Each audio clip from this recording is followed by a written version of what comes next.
Ойгел Ганиева Искаул мәдәният йорты директоры булып хезмәт куя. Шуңа да бик еш төрле чаралар вакытында алка, шулпы, мыйынсылар кирәк. Кибетләрдән табу авыр булгач, ойгылаларны үзе ясарга алына. Алкалар ясауга эшем бәйле булгандыр дип уйлыйм инде. Сәхнәдә булгачтын, казымәләре үтте, аккалфаклар килде, һаман да кемне дә булса шаккатыру дигән әйбер бар бит инде җирлектән килә инде. Шуннан соң интернеттан күреп алдым шушындый алкалар. Ясаучы кешеләр, сатучы кешеләр интересно, бик кызыктым, интересно инде. Интернет челтәрендә эзләнә торгач, уларны ясаучы ханымны күреп ала. Озак уйлап тормый, аның белән элемтәгә чыга Ойгел. Сораштырдым. Ничек ясаганнарын, ниткәннәрен, бик Аллага шөкер бик әйбәт кеше булып чыкты. Әйберләрен ничек итеп кайдан алырга кирәклеген өйрәтте. Аны ясау интернетта гел юк.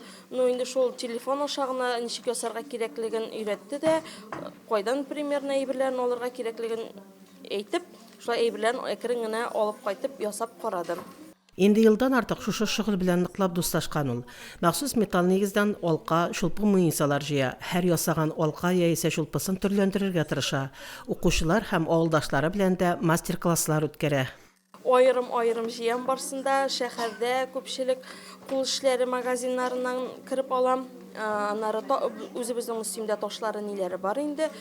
Һәм тегү магазиннары ниләре шундый магазиннардан Аллага шөкер хәзер инде элекке кире кайта дигәндәй күп кеше кызыксына. Шунлыктан хәзер магазиннар ул яктан бай инде.